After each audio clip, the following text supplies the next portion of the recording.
I think every single person in this locker room is a competitor at the highest level. So, yeah, when you feel as if your backs are against the wall, you never have to feel like you got to do it by yourself. Unbelievable throw. Under pressure, sacked by Quentin Williams.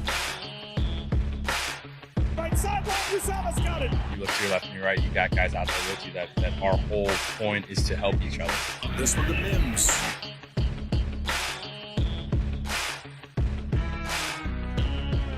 That's Corey Davis climbing the ladder.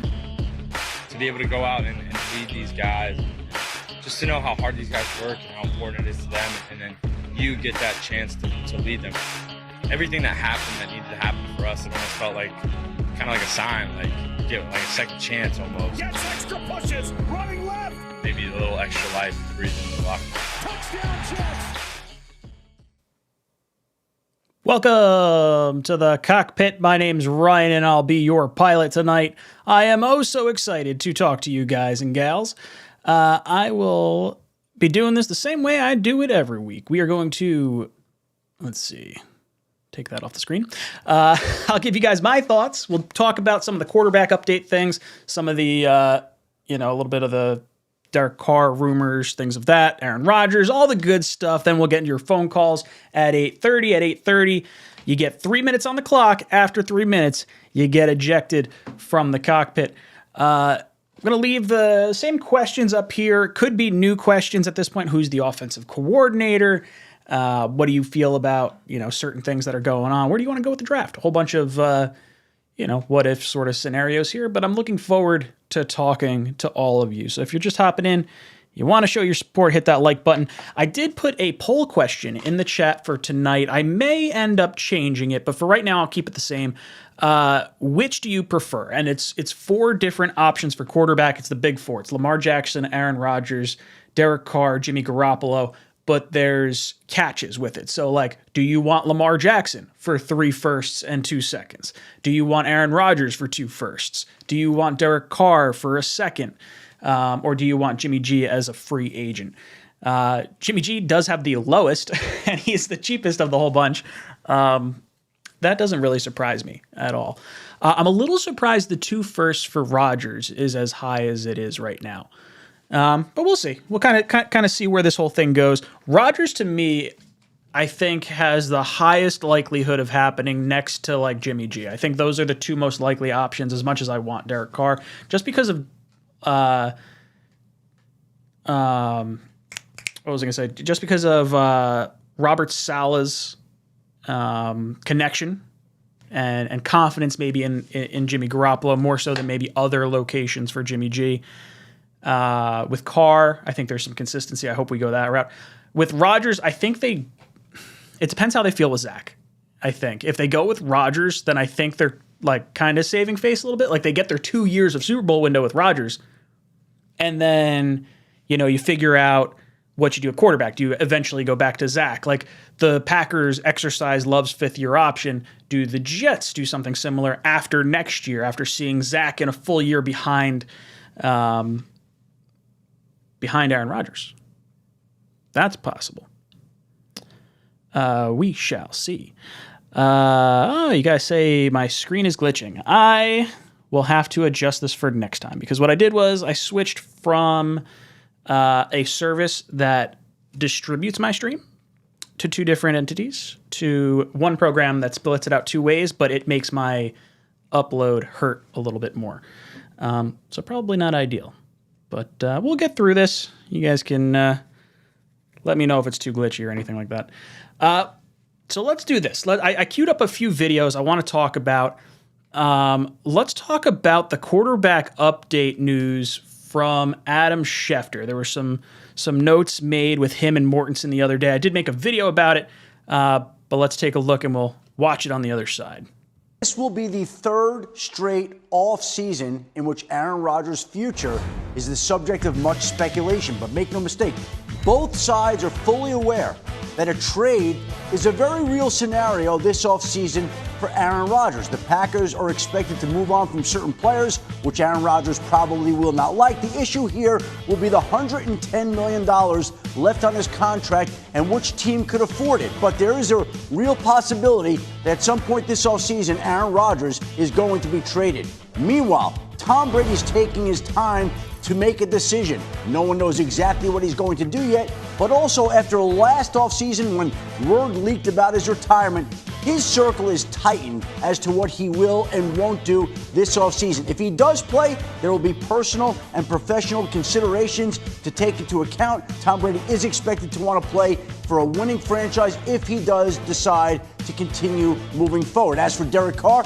he is expected to be traded at some point this offseason, and as usual with quarterbacks, the demand exceeds the supply. The entire NFC South is expected to be in the market for a new quarterback. The Jets, the Commanders, the Colts, the Texans. There are so many teams that need quarterbacks, which elevates the value of Carr. And that is why at some point this offseason, earlier rather than later, he is expected to be traded. Who generated more talk about his future than Lamar Jackson? Because he's only 26 years old, because he enters this offseason without a contract. Now, the Ravens can franchise tag him exclusively for $45 million. That's a big number, certainly during the February to March window. But GM Eric DeCosta said he's sure that they can get a deal done. These things take time. He said they will act with Lamar's urgency, because Lamar represents himself. Is Lamar that urgent? You know, he was asked, DeCosta was, would you entertain trade offers at any point if you're not reaching a deal? He said, we're not going to talk about that at this point. So that was the thoughts they had on the quarterbacks. Let me go through it little by little. The first one, the Aaron Rodgers comments. Is he moving? Could he, like, both sides understand that a trade could be feasible? I think he definitely wants to play. I think he's got $60 million as a reason to play. His contract's a little interesting. The dead cap hit for the Packers isn't as enormous. They can designate it like the June 1st cut. He also has an option, so the option makes it look worse right now. It just has to be exercised before week 1. So like if you exercise it, it makes his cap hit this year like $15 million and I think 30 some odd next year. And then you'll wind up with a big dead cap hit in 2025. You'd basically be punting on that season if you were to bring Aaron Rodgers in. But at the same time, maybe it's all right to just kind of go for the 2-year window, bottom out 1 year, flush out the cap and pay all your young guys. Maybe that's the way they go. That's an interesting option. And they mentioned bringing guys with them. And I said it, David Bakhtiari, the left tackle, that would solve an issue for the Jets at least for a year or two while Rodgers is here. Alan Lazard, a very popular option for a wide receiver for the New York Jets, 6'5", could replace someone like a Corey Davis, would be the different style of wide receiver that we don't currently have on the roster. Mims maybe is similar as far as like a taller body goes. But Lazard may follow. And then if you're moving on from Braxton Berrios as well, maybe you want to bring in Cobb as a backup slot to Elijah Moore to kind of appease Rodgers as well. And he had mentioned Mercedes Lewis in one of his interviews as well. I don't know how we fit Mercedes Lewis in here. I mean, unless you want to let Ruckert kind of ride the pine a little bit more.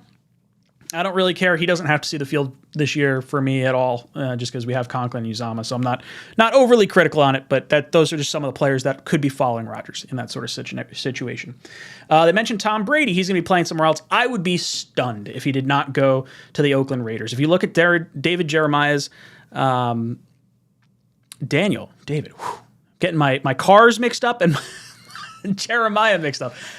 Daniel Jeremiah has the Raiders selecting Peter Skoronski, the offensive tackle from Northwestern, which implies they're not going to be going for a quarterback at the top of this draft, like everyone's sort of projecting, which would make a ton of sense if you're going after Tom Brady. And it feels like that's the worst kept secret, that Tom Brady and Gronk are going to go down to Vegas and see what they could do with McDaniels for one more year, and they get the tackle to help them on that offensive line.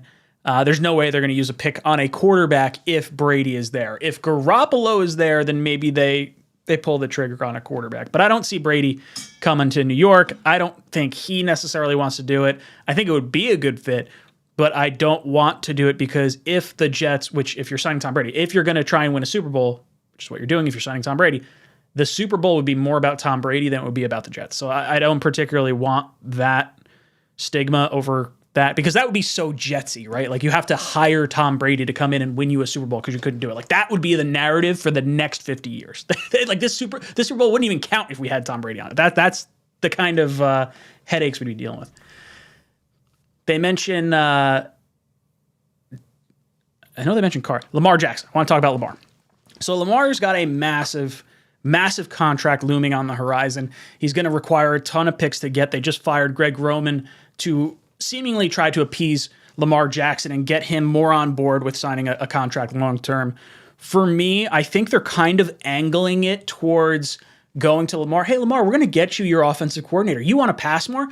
Let's pass more. Let's get someone in here that you want. Let's get that offensive coordinator. Let's play you on the franchise tag. You're not going to get hurt because you're going to be passing more. So you're going to get the fully guaranteed deal with the franchise tag. And then next year, after Burrow, after Herbert, after all these other quarterbacks, Carr, get their new contracts, then you'll get yours and it'll be even higher. And I think that's a way, and then you'll prove to us that you could play from within the pocket, and then your trade value will be through the roof, your contract value will be through the roof. Then you'll get your $250 million fully guaranteed contract. I think that's kind of the way the Ravens want to angle it. Now, if I was Lamar, I would not step foot on that field again. I know the franchise tag is like $45 million fully guaranteed, but man, like, if you're one of those people that is so concerned about Lamar's injury potential, you should be advocating for him to never take another snap and until he gets his contract. If you're on the other side of that coin, you're like, I don't really care. I'm not super concerned about Lamar Jackson's health, but I think for $45 million, he's going to get like $250 million guaranteed. Like, why? Not that 40. Like, if you get the $45 million, that's generational money. You're never going to run out of money with that. But you could have $250 million fully guaranteed. I guess when you're looking at those kind of numbers, it's just kind of wacky to look at.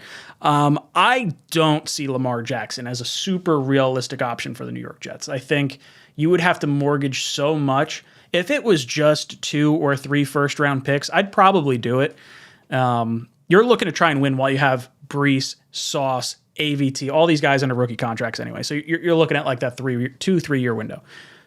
I would do it for 2 or 3 firsts. I don't want to throw in the extra seconds because now we're like starting to really deplete a lot of things, and we do still have to get some offensive firepower on the offensive line. So I don't know if you can necessarily do that with giving up all the picks, plus giving up $50 million a year, that's a lot of money. That's why I kind of have Lamar third on my list. Like, I think I want him more than Jimmy G, but less so than Carr and Rodgers because of the cost to acquire him. The player himself, love him. Now, when it gets to Derek Carr, you heard Adam Schefter say Derek Carr is going to get traded. There's a lot of interest in Derek Carr. I still don't buy it.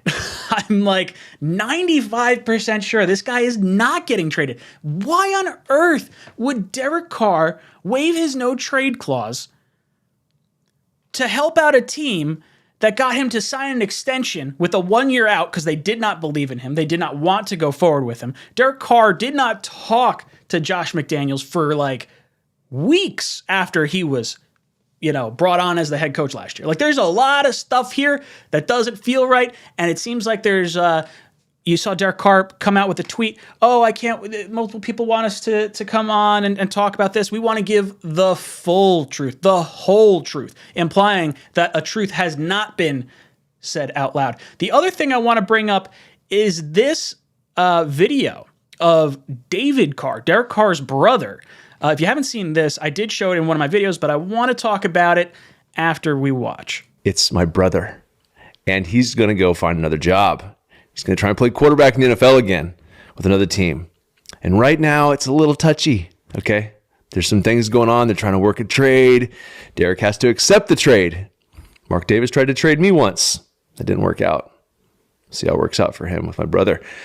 Saying all that, yes, eventually, we'll shoot a podcast. It'll be fun. We'll dig into what all went wrong and that enjoyable season that we all got to enjoy together on the couch in the stadium. depressed, excited at times, but left a little bit unsatisfied.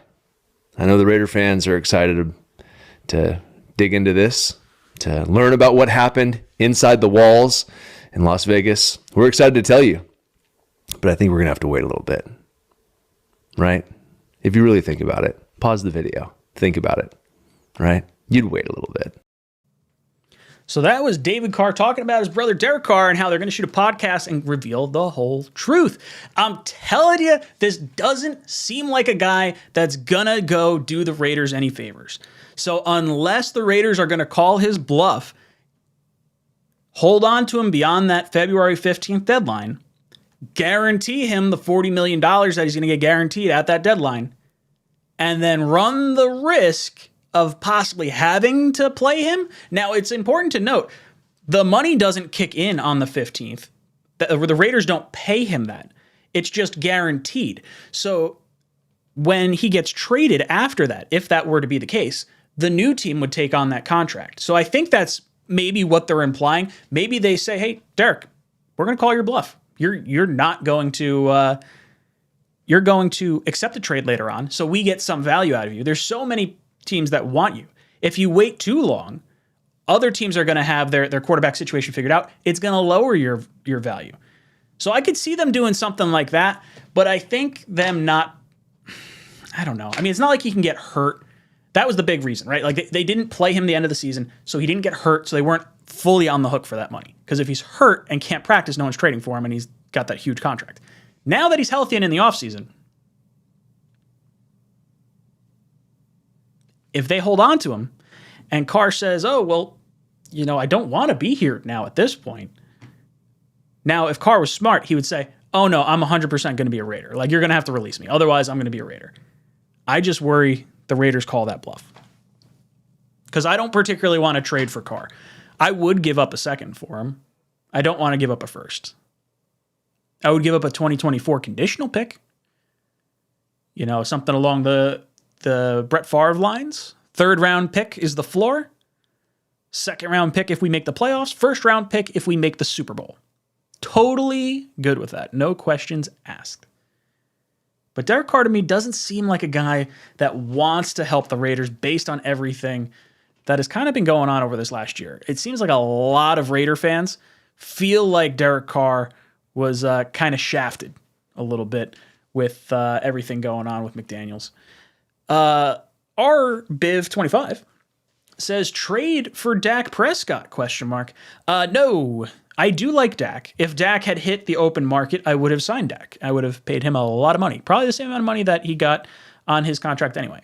But if he is traded by the Cowboys pre-June 1st, it would be a $60 million dead cap hit. It would cost them an additional $10 million this year. The Jets would have him under contract for $31 million and $29 million. It would be a 2-year deal if you were to do that. I would prefer Carr at this point, just because he's free. Yeah, I don't want to trade for him. His numbers are going to be, comparable in that respect. And I've seen Dak with a great offensive line, with a great running back, with great receivers, with a great defense. I have not seen Carr with that. I've seen Carr with really good weapons, not all on the field at the same time. This past year, best weapons he's had his entire career, but none of them were on the field at the same time. I would prefer, I do like Dak. I would not trade for him. I don't think that's a good move.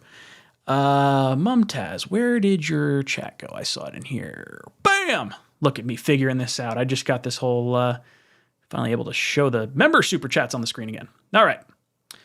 Mumtaz says, let's see. I pray we don't make suicidal trades like 5 picks for Lamar Jackson. Oh my God, that is beyond BS. We need to find a free agent quarterback. We definitely don't need to do something insane for a 39-year-old Rodgers who is in decline. So Mumtaz, I will say this. I think put yourself in Joe Douglas's and Robert Saleh's shoes, because it's very different than a fan's shoes. Like, for us, it's very easy for us to say Derek Carr is the right answer. 100%. Let's go that route. He's a free agent. Sign him. he does, have a say in where he goes, so it's not totally as cut and dry as that.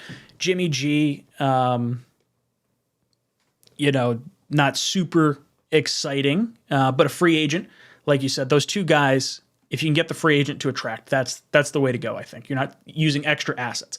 Lamar Jackson, the argument for Lamar is that he's only 26. He's got an astronomically high ceiling, and I don't think he's as injury prone as a lot of people try to make him out to be. You look at all his injuries, like all the games he's missed. He missed one game, or actually one quarter of play in 2020, where a snap flew over his head 20 yards and he got concussed. That was not a running quarterback move. And then the 5 games last year and the 6 games this past year, 5 regular season, 1 playoff game, he was hurt in the pocket.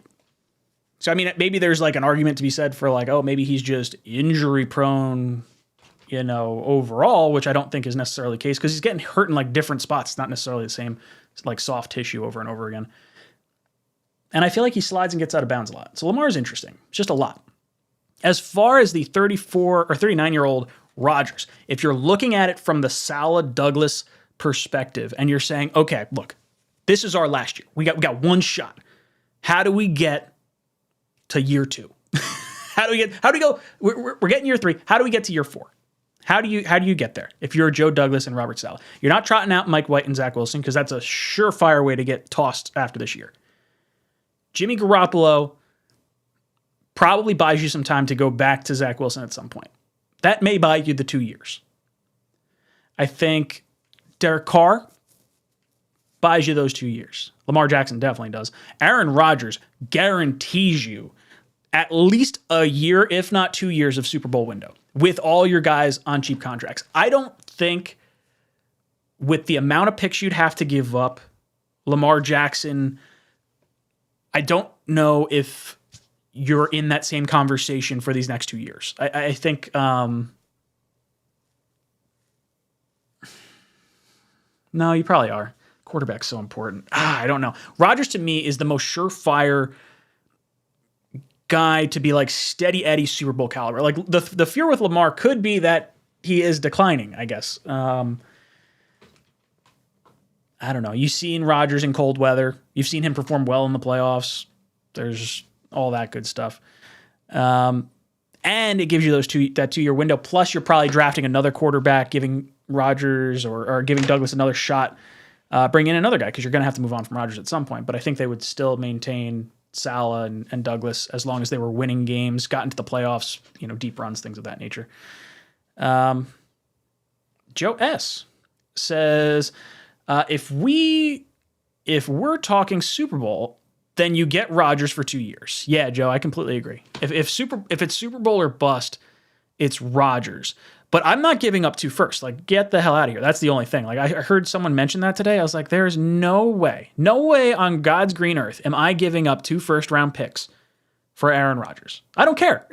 It's like you're losing 2 players of 5 years, like, contractual control. That's nuts. I want to win. I don't want to give away everything for, like, a 1-year rental, though. 10 years worth of player? I shouldn't say 10 years. 2 5-year contracts worth of players for potentially a 1-year rental. 1 first-round pick? Okay.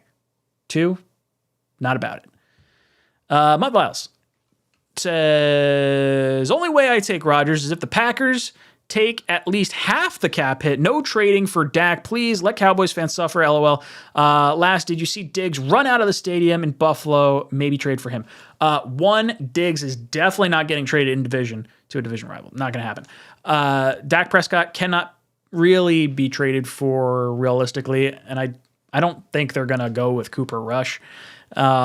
And then Rodgers, his cap hit's only $15 million if we trade for him. It's not bad because when you exercise his option, it kind of activates the rest of his contract, so it lowers his hit this year. And then if you exercise it after the season, it's also like $34 million. It would be 2025 where you got to eat like $40 million in dead cap. It's like a really crazy number. But if you're getting a two-year Super Bowl window and you want to have that, that 2025 year is just like like we got to hit reset. We got to hit on a cheap quarterback at that point. then maybe you go that route. Let's see. I saw Blitz Crew in here. Where did his go? There we go. What's up, Blitz Crew? He says, thinking from Saleh and Joe Douglas's point of view, getting Rodgers is an option one.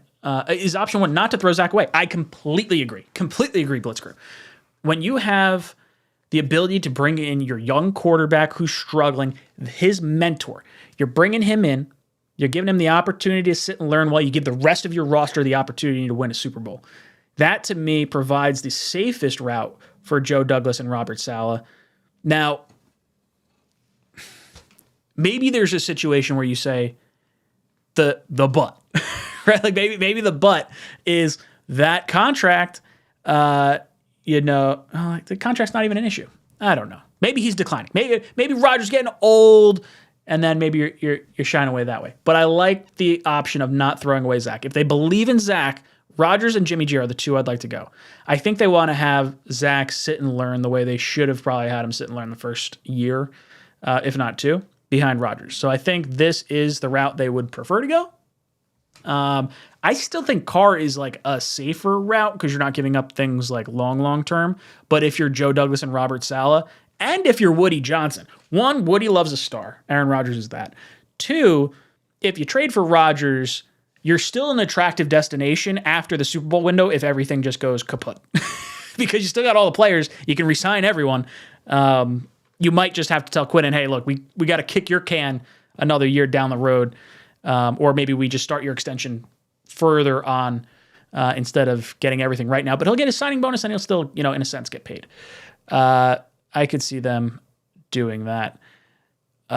T. Willie, where are you in here? I just saw that pop up. T. Willie celebrates 22 months of membership. Says Rodgers, QB, Joe Brady as OC, Hackett as senior assistant. Okay, that's all right. I could be all right with that. I don't want Hackett as OC. Hackett as senior offensive assistant is okay. Joe Brady, if he's coming in, I think at least Rodgers is the best quarterback he's had to work with, calling plays. Like he would work with Sam Darnold and whoever else down in Carolina the last few years. I would probably try to bring in a quarterback coach that can groom Zach at that point because I don't trust Hackett or Joe Brady to develop Zach Wilson or a future guy either. I don't know. We'll see. Let's see what Big Al's talking about. Saying I'm lost. Yeah, now Ryan is lost. Lamar Jackson is an average pocket passer at best. When he chooses not to run anymore due to him not wanting to get hurt, he is done, and that will be soon. So Big Al, do me a favor, look at Lamar Jackson's pass attempts and let me know how many yards he would have had this year if he had the same yards per attempt, but had the same amount of attempts as Tom Brady. I'll save you the time. It's 5,000 yards at a 64% completion percentage. Lamar Jackson's passing is not really a huge issue. His legs make him more dynamic. And there is maybe some concern if he loses all his, athletic ability. Like if he can't run at all, then yeah, maybe you're a little more concerned because defenses are playing him a little differently. But calling him an average pocket passer is just not factual at all. Like he's not your stereotypical pocket passer not running, but Lamar Jackson is he can throw from the pocket. I really I disagree with that take right there. Guys, we're gonna get to the phone calls in just a second. I got Fred Flintstone's bodyguard coming in with super chat. He says, why can't we keep Sauce, Wilson, and Hall past their rookie deals? If they are such studs, then you build around them. Cap is fake. Who said we can't keep them? You definitely keep them. Why would you let them walk? That was weird. Yeah, Fred, if I see your comment in the chat, let me know. But I think you would hold on to all those.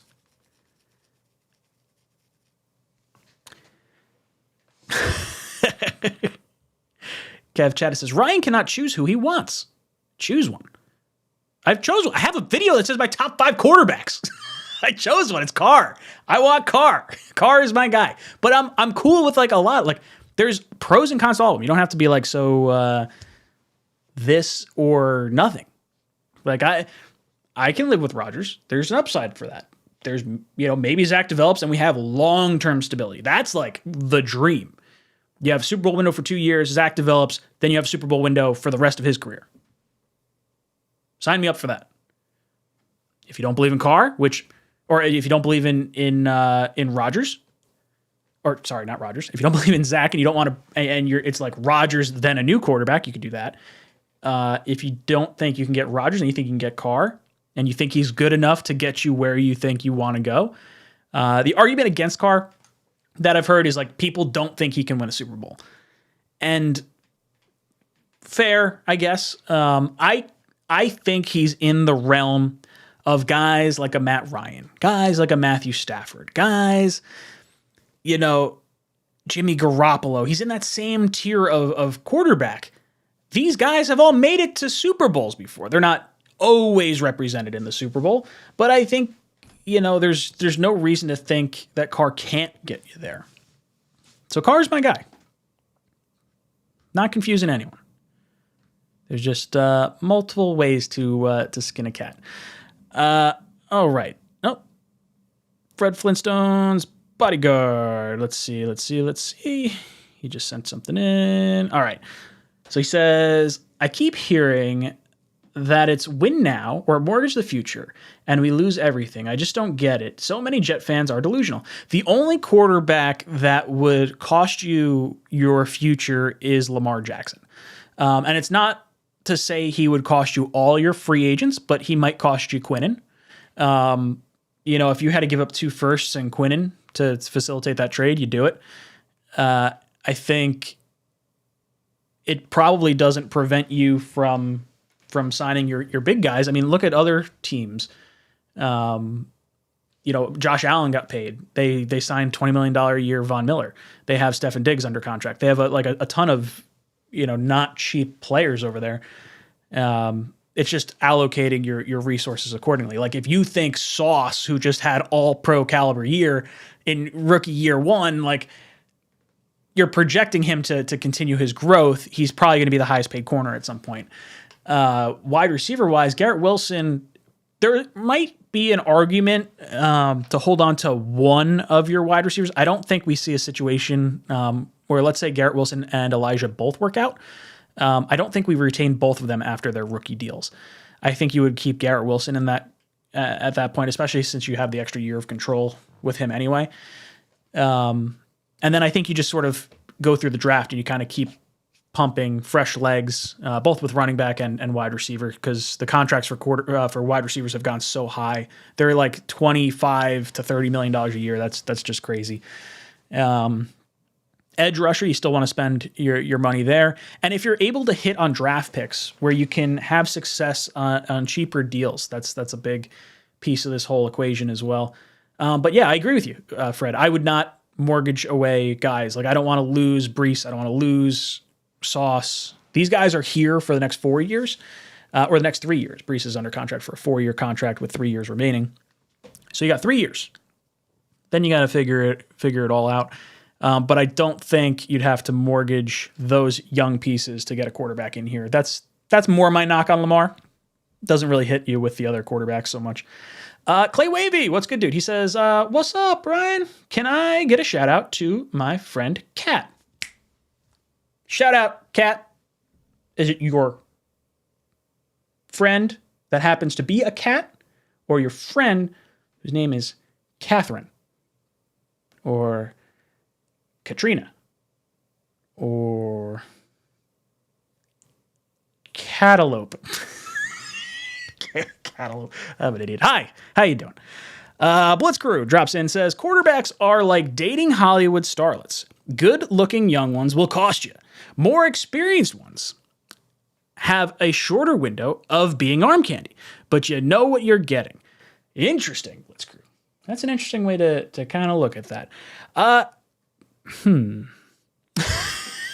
I guess so. Well, anytime you need to rely on physical attributes as an athlete, like you're going to be paying a premium for the longer shelf life, right? Like, I guess they don't really do that with food, right? Like, imagine if you got cheaper deal for milk because you're getting it a week earlier expiration than the next one. That would be a nightmare for retail employees.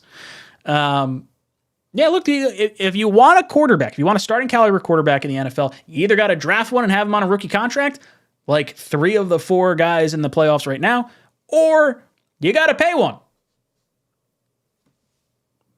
We've kind of sucked at drafting the last few years.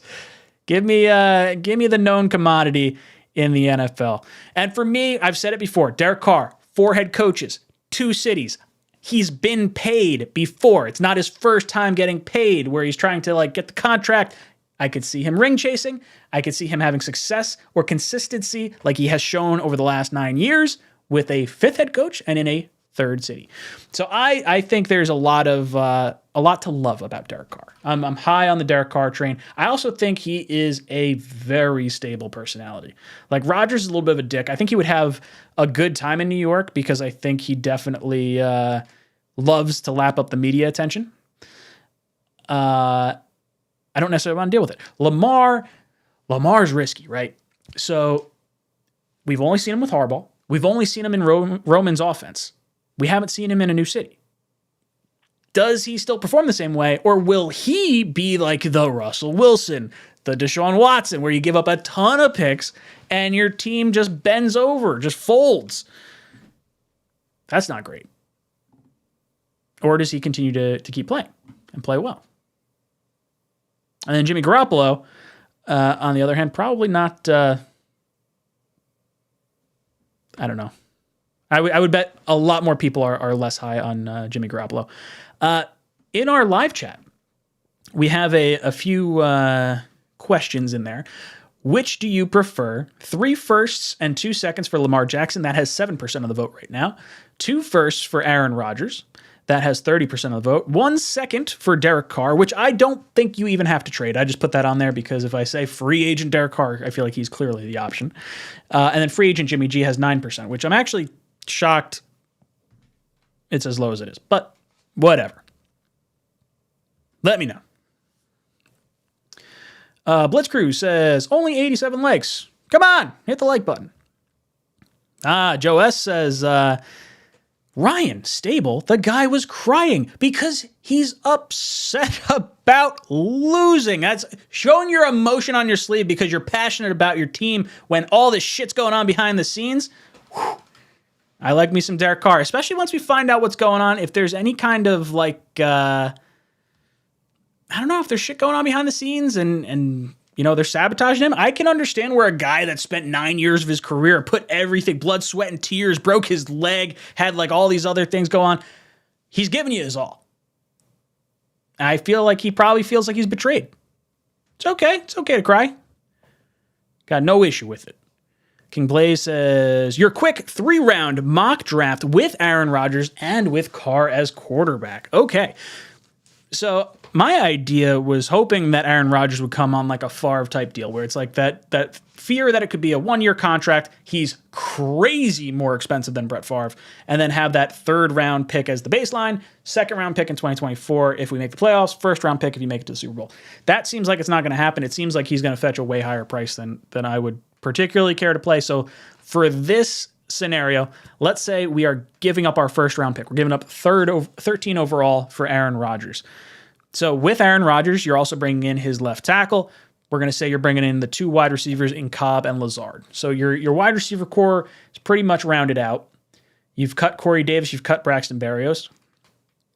You have, Bakhtiari and maybe Dwayne Brown on your left-hand side for tackles. On your right-hand side, you may be relying on Becton and Mitchell on that side. And then now you're starting to talk, okay, what pieces can you draft with Aaron Rodgers to win a Super Bowl? Because I think the mindset is sort of different with Carr and with Rodgers.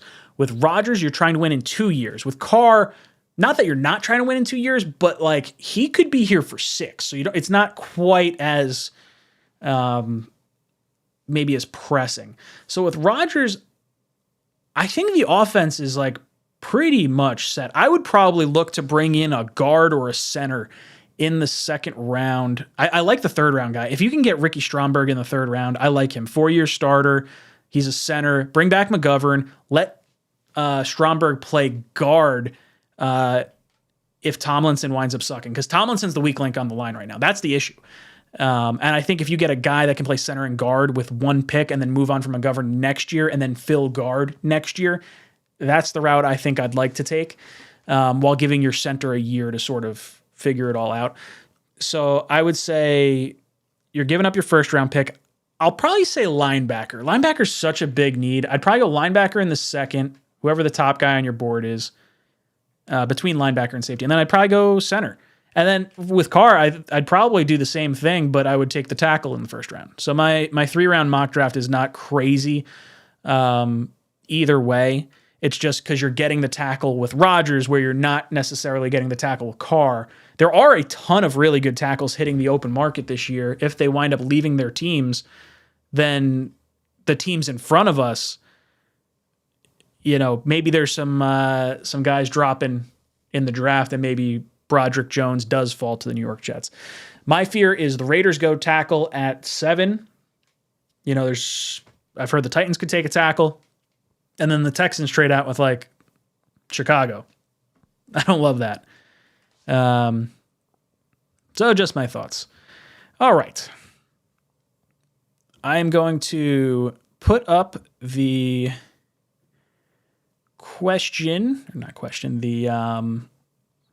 the link for the call-in show. It's going to be pinned in the live chat. So you guys can call in. When you guys call in, you and I are going to be able to video chat with one another. We're going to see each other, but no one else is going to be able to see you. So you don't have to worry if you're don't want to be on camera. But if you want, click on the link in the live chat. We can talk a little football. You get 3 minutes on the clock, and after 3 minutes, I eject you from the cockpit. Now, while we're sitting here doing this, while I'm waiting for some callers, I want to see if I can get this to actually work. If I shoot this at chicken, does it go? It's not going. Dang. All right, I got to fix this chicken. I keep forgetting every time I hop off this thing. All right, our first guest is here. First one up, we got Thomas. Thomas, how you doing tonight? Thomas, can you hear me?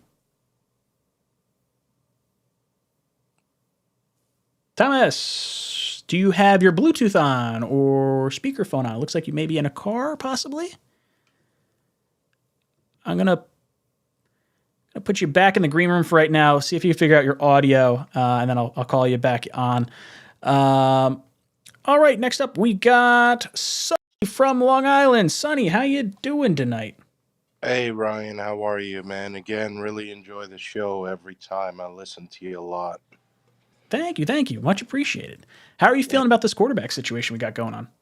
I mean, it's going to be exciting to get a veteran QB in here.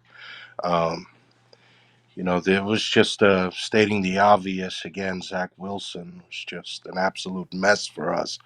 But, even if you're not in love with Carr or a guy like Jimmy G, it's still exciting to get in someone who's proven and, who's going to do way better than anyone that's on the roster. The only thing I don't understand from a whole bunch of Jet fans, like I'm in a Facebook group, and it's such a resounding, we don't want Aaron Rodgers or we don't want Tom Brady. I mean, how do you not want two of the greatest guys that have ever played the position? Sonny, you can't tell me why you wouldn't want Tom Brady, though, right? Yeah, I get it. Like Brady's the one. Like, I understand Rodgers. Like Rodgers is the one that like why wouldn't someone want Rodgers? That to me is crazy. What's Even interesting is Brady. I mean, it's a veteran guy, just to step in for a year or two and help you make a playoff run. That's my the issue idea with behind Brady. it. My issue with Brady is the same thing it's been. It's if we win a Super Bowl with Brady, it's going to be more about Brady taking the Jets there than it will be about the Jets winning the Super Bowl. And like if that's the one Super Bowl I get to watch in my lifetime, it'd be so Jetsy. Like at least with Rodgers, like I don't have an issue with Rodgers. There's a relationship between LaFleur and Saleh, like that makes sense. There's a relationship between him and Zach, like that makes sense. Right. What's interesting is I've noticed a very different response to questions that I ask on Facebook and on YouTube. It's very interesting because it's like totally separate answers. Like Facebook is a mess. Facebook's a train wreck. Yeah. A lot of the times I'm sitting there watching, I'm like, what are you talking about? And then like YouTube, I mean, I got the crazies on YouTube, but like it seems, I don't know. It's interesting. I think because Facebook, my stuff will get shared on like a few different groups where like YouTube, it kind of lives on my own YouTube home. Yeah. And maybe that's why I'm like a little discombobulated, but it's interesting. I mean, look, if these guys are available, Aaron Rodgers, if you got to give up 2 number ones for him, is there a better option out there? I don't think there is. I just don't want to give up 2 ones for a guy that might be here 1 year. Like that to me, I would probably I would give up the 2 ones if Rodgers guaranteed me he's here both years, and if he did not stay the second year, it voids his contract like entirely. No money for Rodgers. I want 2 years to get 2 firsts because I want both those firsts coming at the back end of the first round. They get 2024. With Brady, there's no picks. It's just money with Brady. Lamar Jackson, you're gonna have to give up your firstborn to get him. You're going to have to give up at least 3 first-round picks. But you know what you have to give up if you get Tom Brady? Or what you're going to have to get? You're going to have to get some heartburn medication, my friend, because that is something I cannot stomach. Sonny, thank you so much for the call. You've been ejected from the cockpit. All right, I'm going to try and go back to Thomas M. again. Thomas M., can you hear me, brother?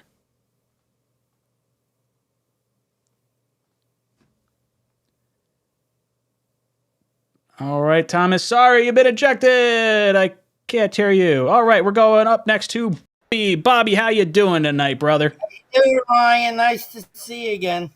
Yeah, good to talk to you as well. Awesome guy on YouTube. I think you're awesome. No, thank you. I appreciate it. I have a lot of fun doing this sort of stuff. My thinking, I think you should go after first Derek Carr. Because you say you don't have to give up that much for him, right? Yep. And he's still a good quarterback. Oh, yeah, absolutely. I was thinking Jimmy Garoppolo, too. Yeah, I think he's kind of my fallback. I don't know if he's going to sign right away or if there's like does Carr wait until free agency? Does Rodgers make his play around free agency? Like tell teams like, hey, I want to be traded now so that way the good teams don't go after Carr and don't go after Jimmy G. Like I think we're going to know about Rodgers early on, too. I think Derek Carr wants to offer the Raiders. He does not like to be on the Raiders. So. Yeah, I think he's going to get cut. I don't think he's going to waive his no-trade clause. He doesn't seem like a guy that's super thrilled with what's going on in Vegas right now. All right, so let's go. Yeah, let's go either one, I think you should do. Yeah, and then you don't have to give up so much, like you said. But I'm not happy the Jets cut. You said Barrios they cut? No. I said I would move on from Barrios. Like if you were going with Rodgers. Good. I like him. You should keep him. Oh, I like Barrios. I wanted to re-sign him last year, but he was a $5 million guy that was supposed to fair catch the ball, and he let the ball bounce inside the 10-yard line like way too much. Okay, and we're not even really using Zach. Like the reason I wanted to bring him back is because he had such a good relationship with Zach. Same thing with Corey Davis too, really. You can get out of both contracts, save yourself a little cap. Look who the Giants have on our team that bobbles the ball all the time, Ricky James. He's a punt return, and he bobbles the ball all the time, and we lost 2 games because of him. Oh, yeah, for sure. Look, I'd rather have Barrios than Ricky James.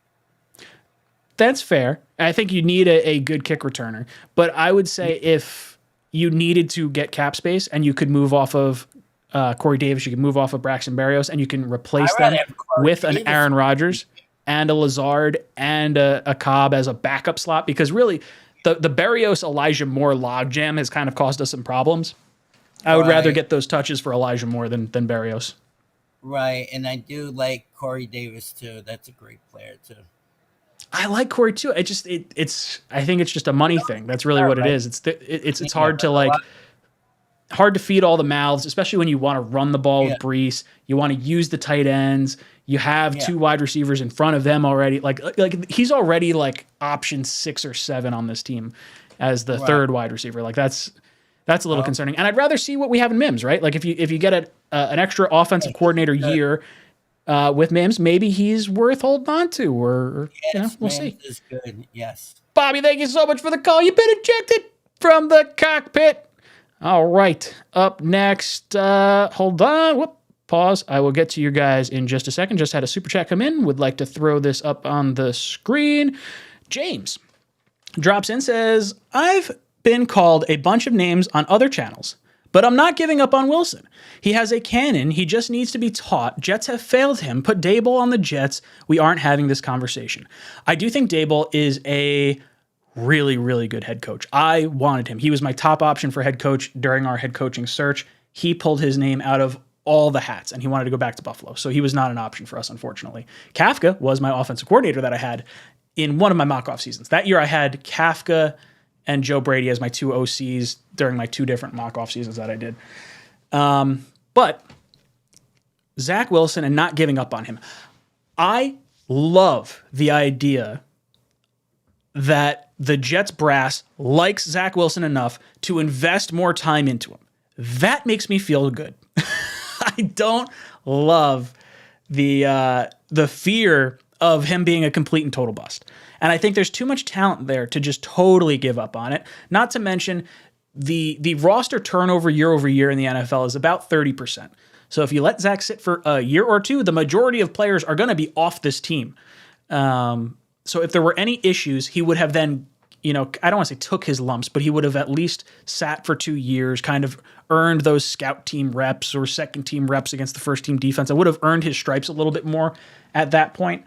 I love it. The Rodgers situation for me is exciting because I think you can roll the dice on Zach and you're not giving up on him. If you go with Carr or you go with Garoppolo, or Carr or Jackson, you're probably giving up on Zach, which again, I'm okay with because you're getting a longer duration of quarterback that is playing at a better level right now. But Zach still has that amazing upside of being the kind of athletic talent that can compete with quarterbacks in the AFC. So I wouldn't give him away for nothing. Like people that are saying like, oh, trade him for a 4th round pick. You're dumb. Like, do not give up on Zach. Don't trade him away for nothing. At the very least, bring him into preseason, fluff his trade value, and then trade him from there. But do not give up, him for nothing. And I would urge patience with Zach, especially if you're bringing in someone to sit in front of him for a year. Give him the new offensive coordinator. Nothing would really irritate me more than losing out on, the number 2 overall pick, and he goes on to a new offensive coordinator somewhere else and just lights it the hell up. I would drive myself nuts if that happened. King Blaze says, who do we cut and what are the savings for next year? King Blaze, thank you for the super chat, but go watch the mock offseason I did. It's the pinned video in my channel, and you'll see all my cuts in there. It's probably about halfway through, if I had to guess. All right, let's get to our next caller. Next caller in is going to be Lou, and then we got Peter and Sneakers to Boots on deck after that. Then we got Thomas and Broadway. Lou, thank you so much for the call. Lou, it says you have yourself muted. Can you hear me? Can you hear me? Hello? Yeah, I got you. There you go. What's going on, brother? Just a few questions. If Daniel Jones is a free agent, where would you rank him among all the quarterbacks available? I like Daniel Jones a lot. I don't know what his amount of money is. Like for me, I think the Giants would be wise to hit him with the non-exclusive franchise tag. Let him kind of test the market a little bit, and then you get 2 first-round picks if he walks away. But then it kind of depends what you do with Saquon. You got and Kim. Otherwise, you got to use the tag on him. I like Daniel Jones a lot. I've been calling him Josh Allen light for a few years now. I just don't know if we can get that potential given the offensive coordinator options we have. But I would go after him. I would say if Jones was a free agent, he might be my number 1 option. just because I think his potential could be higher than Carr's. Like Carr, I feel like we kind of know where he is-ish at. There's a lot of like hope there with a better defense and with all that stuff. Jones, I think, is still kind of ascending, and he's cut his turnovers down each year. I know a lot of Jet fans are very sour on Jones, but I think he's a good quarterback. I think the Giants got a good one. Yeah, another question. I'm being serious. I'm not trying to troll and ask this question. Yeah. But you think if Brady came to the Jets, that Jets fans would just make fun of him for kissing his son? No, we make fun of him for kissing his son anyway. He's done it That's more true, than but once. You think it'd be like, extra attention because it's like No, I don't think so. The Jets fans would just be happy to be winning games. We'd be all doom and gloom. We'd be bitching up a storm as soon as it happened. But then as soon as we start winning games in September and October, it'd be like, oh, well, it's not that bad. And there's some like poetic justice in like, hey, maybe Tom Brady sweeps the Patriots for the Jets in a Jet uniform. Like that would make me happy because Patriot fans would be reeling. Like that's kind of interesting. But I don't want to win a Super Bowl with Brady because it's always going to be more about Brady than it is about the Jets. And that I don't know, that rubs me the wrong way. I'd rather lose the next 2 years. I understand. I'm in a Facebook group. It's called Dreamy Bowl, and me and my friend, I'm about to come. We always talk about like how Brady would be my friend, I'm about to come. Like he presented a question saying, what if Brady came and he brought Brian Leftwich with him? Interesting. I don't want that. I don't particularly like that. No, I just don't want Brady. So? That's what it comes down to. I don't want Brady. That's really it. So Leftwich, does Brady like Leftwich enough to link up with him? I don't know. If he's going to Vegas, I think that sort of implies Leftwich isn't, the guy. Yeah, no, I understand what you mean. Yeah. All right, thank you so much for the call. You've been ejected from the cockpit. Peter, I'm going to get to you in just 1 second. Just going to pull up City Bert's chat right here. It says, Green Bay has 2 quarterbacks. In 30 years, we may get both. Yeah, Favre and Rodgers. It really would be a good option for both teams. You're getting Rodgers out of the NFC, so you're not going to have to verse him for the next 2 years. And then there's the connection with Saleh and LaFleur. I think that, to me, that connection is the most interesting connection because there could be some inside knowledge that would be considered tampering, but because you're best friends with the guy, you could probably get away with it without people, what are they going to do? Tampering happens all the time. All right, next person up, we got Peter Chestnut. Peter, how you doing tonight, brother? Hey, Ryan, how's it going, man? I'm hanging in there. How are you feeling about this whole quarterback situation? Listen, my man, I had to pull the truck over, and I'm on the emergency lane just to talk to you real quick to get some of this frustration out. I'm so sorry I didn't get to you sooner then. But how are you doing? It's all good. It's all good. I got my hours off, so I'm not losing any time.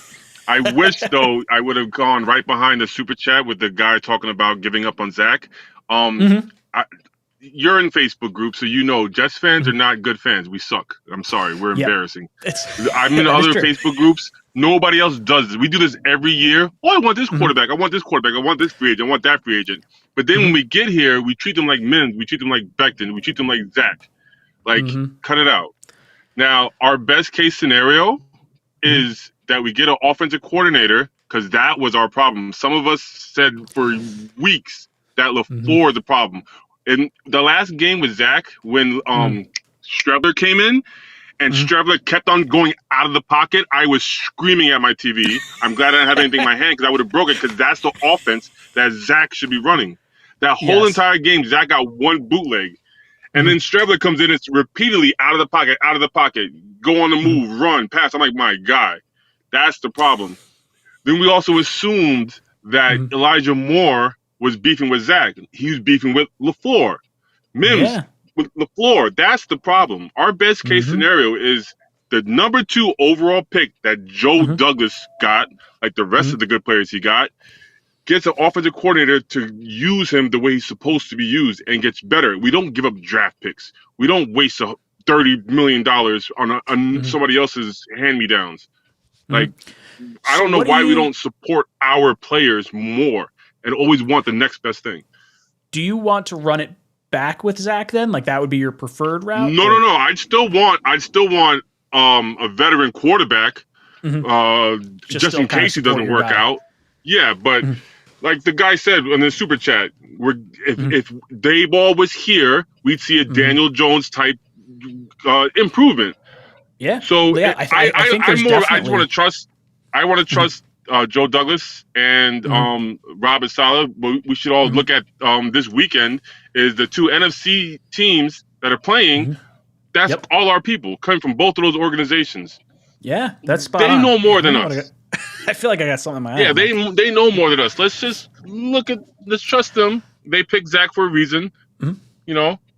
Brian Johnson is an interesting one. I would really. He's the quarterback coach for the Eagles. I really like him. From my understanding, he was an offensive coordinator, the youngest college offensive coordinator ever. He was college OC at 3 different schools, so he's never been an OC at the NFL level. But if you had to roll the dice on someone, maybe it's someone like a Ben Johnson as OC, a Hackett as like a senior offensive guy that could be the help it with the play calling. We need and a everything. QB coach. Yeah, we need a QB coach. We need an OC, and we need obviously the O-line guy too. Dude, Peter, thank you so much for the call. You've been ejected from the cockpit. Man, my eye is like all sorts of like jacked up right now. I don't know what I did. Sorry about that. All right, Sneakers to Boots, Thomas, Broadway, and Barber Jet. You guys are up next. I'm just going to throw Blitzcrew's chat up on the screen, then I'll get to you guys. He says, best case scenario, Brady gets us to the Super Bowl, but Zach wins it for us. Could you imagine? The Jets are playing the Patriots week 18, and Matthew Judon takes out Tom Brady. The Jets we're winning the division. We're going to the playoffs. Zach Wilson comes in and ushers in the next 20 years of dominant quarterback play. Full circle. The Mo Lewis hit comes back to haunt the Patriots. Blitzcrew, I'm on board. Let's make it happen. All right. Sneakers to Boots. Welcome back to the cockpit. What's up, dude? What's up, dude? How you been? I am hanging in there. I want to hear your thoughts. What do you think about this quarterback situation we got going on? Well, first, I just want to respond to a Blitzcrew. That is typical Jets, but the only thing is that Zach Wilson will ball out, and then he will completely suck. We pay Zach for a $240 million contract, and that's how it'll be a fully guaranteed. Zach could suck his entire career if he wins us a Super Bowl on his rookie contract. Cloud 9 the rest of the way. It is okay. Hey, I'll partake in selling my soul to the devil like Namath. So. Yep. We don't want Lamar. I mean, I get he's the talent, but I'm not ready to mortgage the future for a quarterback who's only going to depreciate in value over time. Plus the MetLife turf, that's so unforgiving. I know he hasn't gotten much injuries like outside the pocket and stuff, but with our luck, as soon as he puts on that green and white jersey, we know what usually happens. Yeah. I think the whole Russell Wilson and Deshaun Watson trades have been so scary for me because it's a quarterback changing cities for the first time, changing head coaches for the first time, and now has to perform. Like with all these expectations. We trade for Lamar, who's been in a specific offense with one coach in one city, and he comes here and we put all the weight of New York City on top of him. It's like asking for an implosion. I agree. Yeah, so that's kind of why I want Carr, because he's done it with multiple different OCs and head coaches. Like he stood the test of those tenures. So, he's used to the change. Hopefully we can at least try to give him some stability. But I would like to swing for the fences with Rodgers. I think it's going to be something that's going to take that to effect because Joe Douglas was going after Tyreek Hill for that obscene amount of money with the Dolphins. So I do think we're going to take a big swing, and Woody's going to give that blessing. I think we definitely try to make a move for it. I think we want to know early. Like it's like, hey, Rodgers, we're down with this. We'll give you our first this year, and then maybe it's the Packers. Hey, we'll give you a conditional. It'll be a first and a third, and then if we make the playoffs and then Super Bowl, like I kind of said, then they get the 2 firsts because we got the value out of it. I like Rodgers. I like Rodgers as an option a lot. It'd be exciting. Who does Baby Shay want? Ooh. I don't know. She doesn't have a toy car yet. She's not like she's like mumbling that at all. I don't know. She wants car. She wants car. She definitely wants car. Totally wants car. She told me. I know. She's been good. She started rolling over and stuff. Now I could put her on my rug here and I should do it during one of my videos and not say anything. And she rolls until she hits something. So she'll hit my desk or she'll hit the underneath of my chair or something. It's cool. It's awesome. He's got to make the green room baby proof. Yep. So I just want to say, Quinnen, if he doesn't get signed, that's going to be a mark on Joe Douglas for not paying the man for being a good soldier. I know he didn't draft him, but he's done everything we've asked.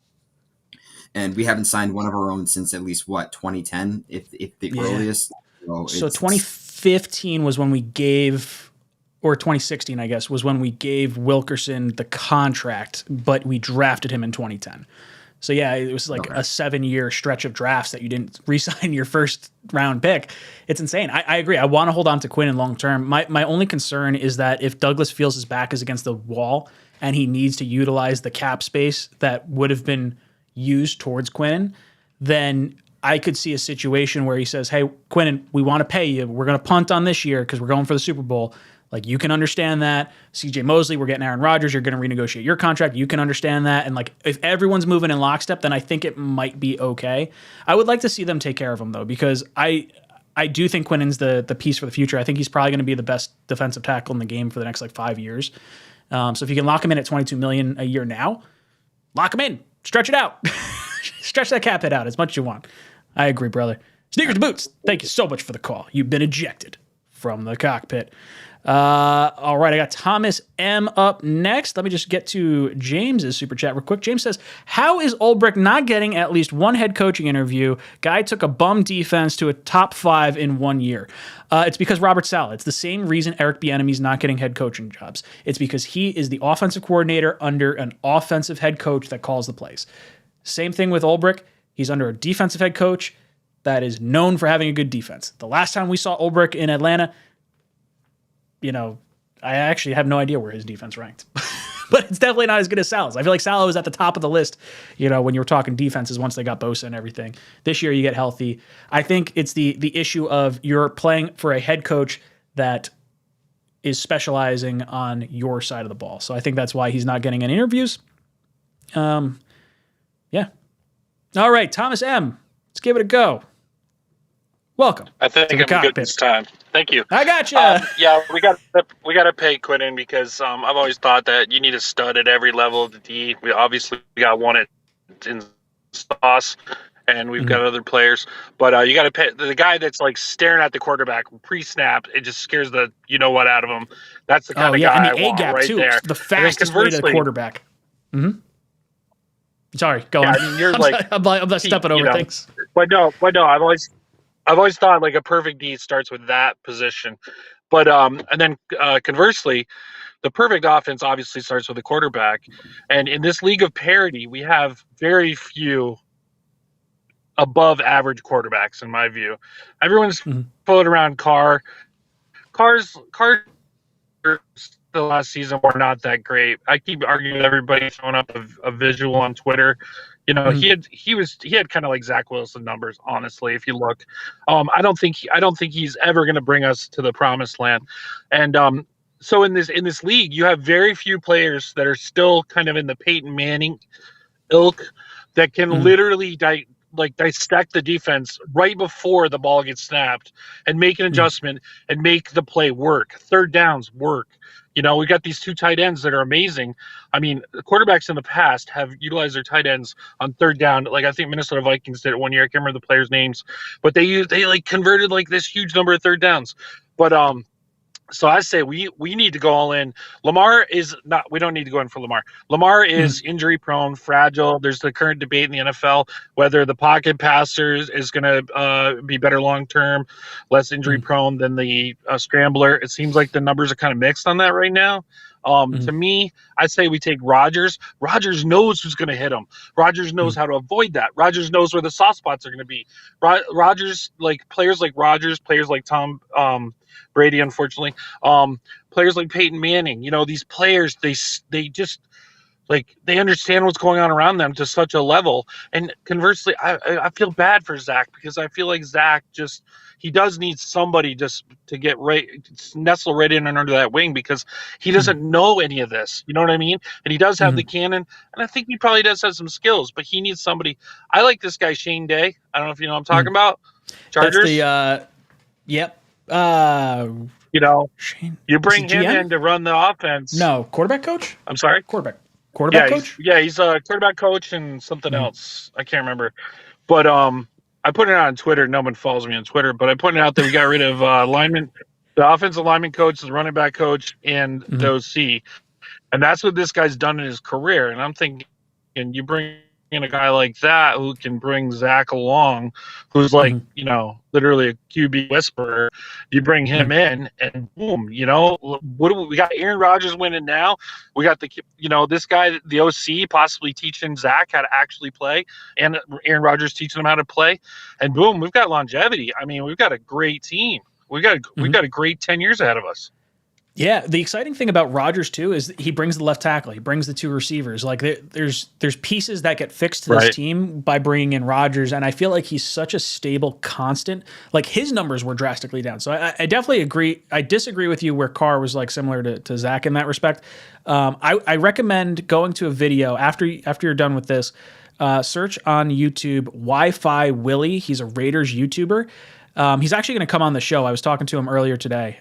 Really good YouTuber. Has a theory about what's going on in Oakland or in Vegas going on with Carr. And it seems based but you on got to what he's ball saying. out if you're a QB. If you're a QB, you got to ball out and you got to put up numbers. His last 4 games were abysmal if you look back. Look at the video. I mean, I made a video when Carr was cut, and it's linked in that description. So look for like the Carr cut video or Carr's available, and there's a link there. But it's under Wi-Fi Willie. That's his name. He's got a. Okay, before you boo me. You boo me, I just want to say, I just want 1 year the Jets to make all the, like you're saying, all the players that come along with Aaron Rodgers. I just want the smart moves 1 year. You know what I mean? Like, I just want I hear you, brother. Everyone to say, wow. I have not been happier as a Jet fan as I was when we beat Buffalo.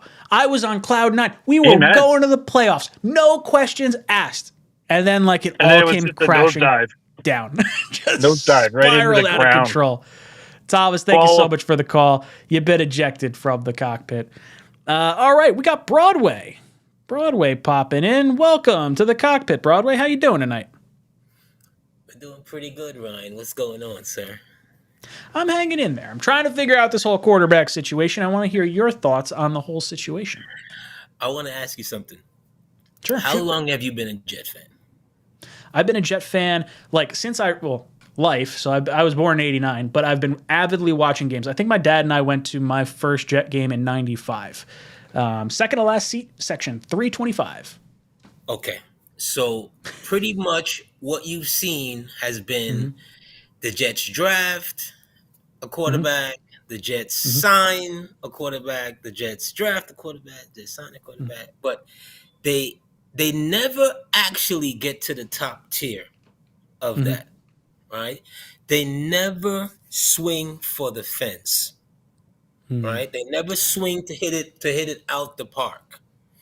So I'm asking you, like so many of you Jet fans out there, what is it about an absolute star in Lamar Jackson that gives you pause, that you would sit here and subject your poor daughter to Derek Carr? I like Derek Carr. I'm a big Derek Carr fan. But Lamar Jackson, crazy exciting. If you're asking me in a vacuum which quarterback I want, it's Lamar Jackson. It's no questions asked. But it's the contract. It's the draft picks. It's if you could get him for 3 first-round picks, and it was just those 3 picks, and you were giving him, $50 million a year guaranteed, and you could figure it all out. That's fine. But there's so many what ifs with Lamar. It's the most explosive upside by far. I think Rodgers provides a more stable Super Bowl window for 2 years. I don't think we've seen Lamar play the way we'd like to in the playoffs. He got hurt. He had the concussion 2 years ago in the playoffs, so we didn't get to see him finish the game against Buffalo. There's just all the what ifs around Lamar lead me back to Aaron Rodgers. There's other teams that I think should go for Lamar. Like for me, if I'm Lamar, I'm hoping that the Falcons trade for me, because then you get to throw to Kyle Pitts as your tight end, and you get to throw to Drake London. And the Falcons were the team that had Deshaun Watson in the bag, but then they didn't include the language that would allow Watson to guarantee his full contract regardless of what happens to him, where the Browns were able to guarantee everything fully. I think the Falcons are going to go all in on Lamar. I don't think he's even going to be an Ryan, option for the Jets. Ryan, you've spread out fears as far as quarterbacks to new cities. I want to point out, right? Mm-hmm. Who went from Detroit to LA in the first year and won a Super Bowl? I agree with that. That's Matthew Who went Stafford. from Denver? Who went to Denver? Who went to Cleveland for far more picks? Both those guys with the monster contract. Like for me, Stafford going to a loaded Rams team is different than like Lamar coming here. Stafford, I've seen do it for 10 years. I want you to remember that. I want you to remember that after Deshaun comes back and has a full season and is able to go through what he went through and starts a training camp with her. I want you to remember that sentiment this time next year. Oh, well, I wanted Watson. Watson was before we drafted Zach, before the allegations came out. I wanted 3 first-round picks. I was going to give up number 2, a first in 2022, and a first in 2023. Or was it? Yeah, 21, 22, and 23. 3 first-round picks. Deshaun Watson, give him the fully guaranteed contract. No issues. He wanted to play for Salah. It was going to happen. And then all the allegations came out. And I was like, you know what? I can root for someone else that can throw a ball. Well, I don't need to root for that. So I'm out on Watson. Lamar is worth. I like taking the chance. The Jets have tried taking chances. It's not like we haven't. We threw the bag at Kirk Cousins. He didn't take it. With the draft is what we did. We traded up for Sam Darnold. We got the number 2 pick in Zach Wilson. We traded up for Mark Sanchez. Like we have made the attempts to go out and get those guys, and it's just blown up spectacularly on us. For me, when I'm looking at the New York market, I think the best route of action for this team, it's not the right move for all teams, but have a veteran quarterback in place, like a Derek Carr. In 2 years from now, year from now, whatever, once you figure out whatever, once you determine Zach Wilson is or is not the guy, you bring in another quarterback, you groom him behind a quarterback that's already in place so he doesn't have to be forced into the spotlight like a Patrick Mahomes where you let him sit behind Smith for a year. I like having the guy sit a little bit. Look, you mentioned, I was saying Derek Carr. What was the name you just said? Vinny Testaverde. I would love Vinny Testaverde. If Vinny Testaverde without the injury history, I love it. Give it to. I was at the game when he tore his ACL or his Achilles. I heard the pop up in the third row. That's what I'm talking about. I'm done ejected. I'm out of here. Get me fired up. All right, Barber Jet, what's up, dude? Welcome to the cockpit. Hey, Jet Nation. Now, everybody obviously wants to play for the Jets. We're the biggest contenders. Here's my top 3. I definitely want Daniel Jones. I'll take Carr and then Rodgers. Now, would you trade 2 firsts for Daniel Jones if they hit him with the non-exclusive tag? No.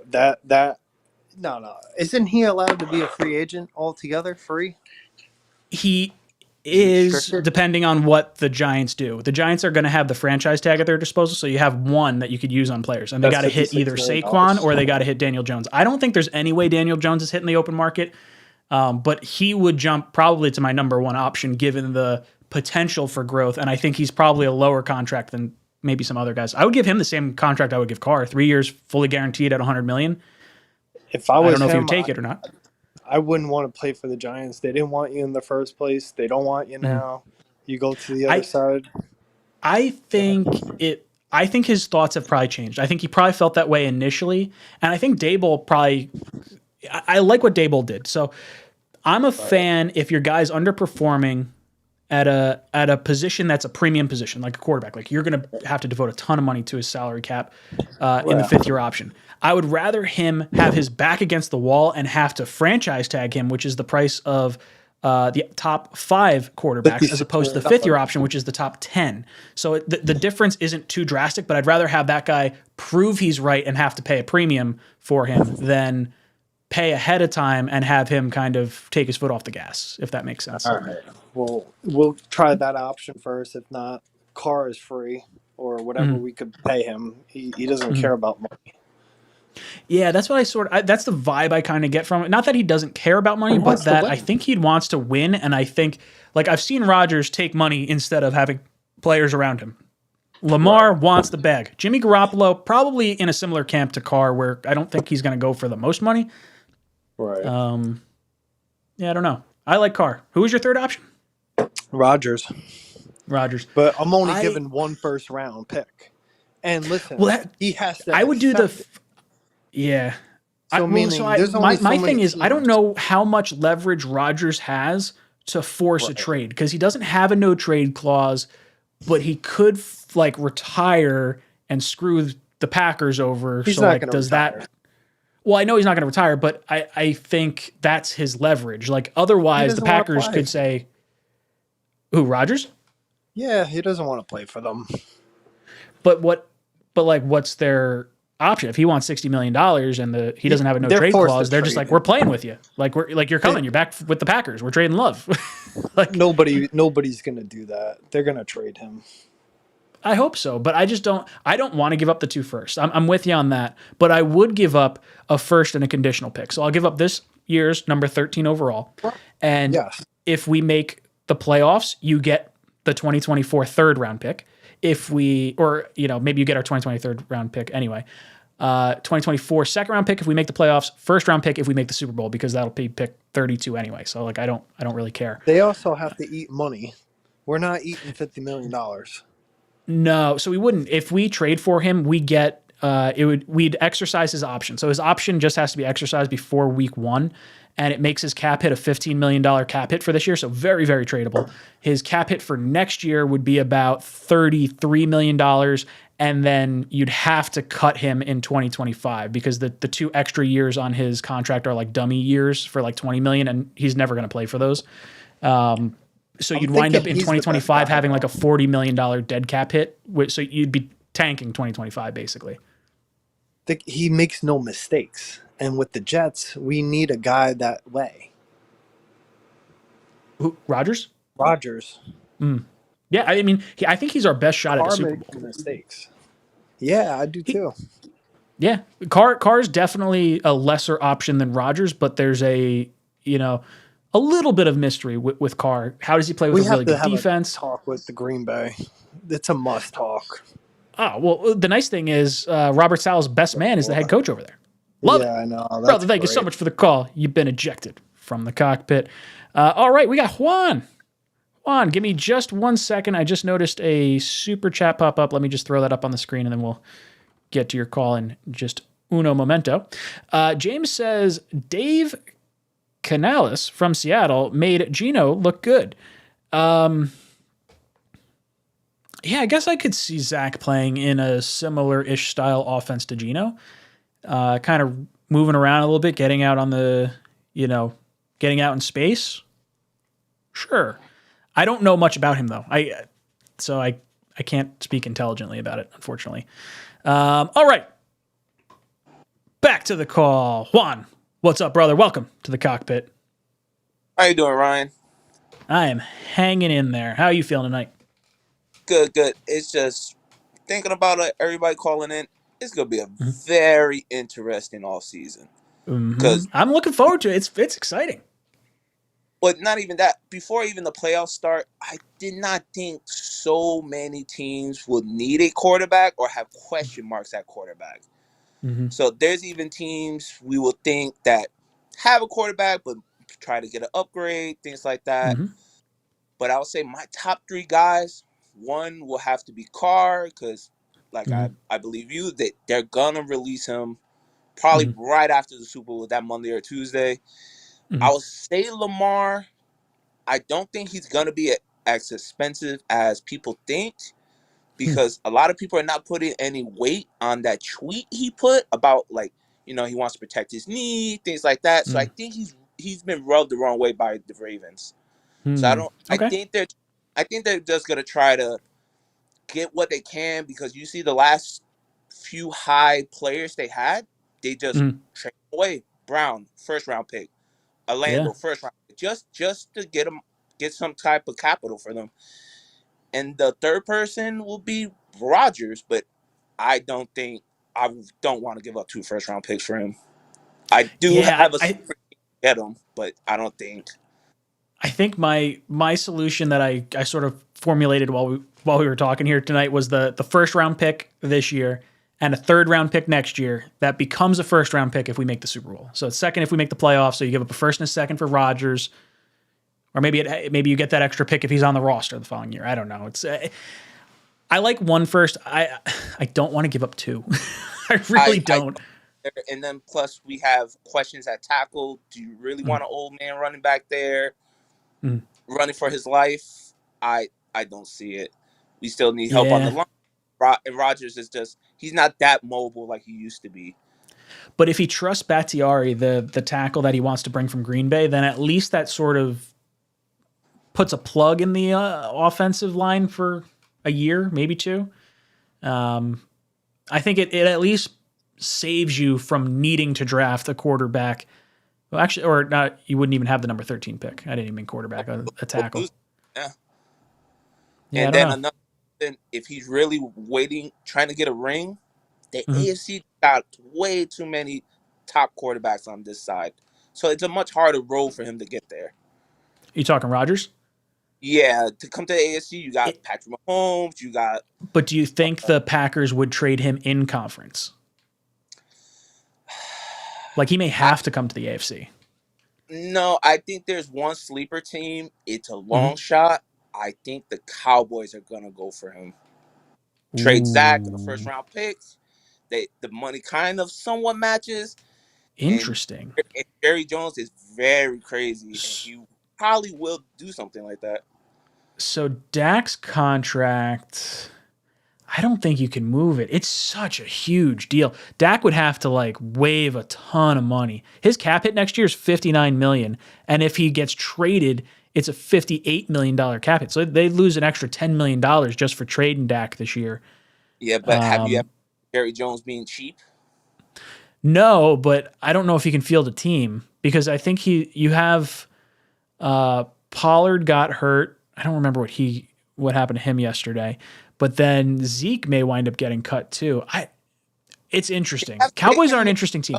So right now they're technically $223,000 over the salary cap for next year. They do have $100 million in 2024 salary cap space. And there's probably players they could restructure to make things work. They do have a bunch of free agents. Oh, man, they lose Schultz, Fowler, Jason Peters. Jason Peters, 41 years old. Holy smokes. Interesting. Yeah, I think that's... I don't put Dallas past a... Like, could you see Dallas? They've lost in the playoffs. Pull the plug on McCarthy. Trade Dak. Let's bring in Sean Payton. Let's bring in Aaron Rodgers. We'll let it ride, and then we'll draft the quarterback after that. I can see him doing that. Jerry Jones done it in the 90s, so he could do it again. Interesting stuff, Juan. I like it. All right, let me get to... Where's Peter Chestnut? Peter had a super chat in here. Peter says... Also, the Jets need to extend Lawson. They need to extend Mosley. 1 year recovered from his injury is going to be a double-digit sack guy for sure. I really like Carl Lawson, the person. I really liked Carl Lawson, the player, when we signed him.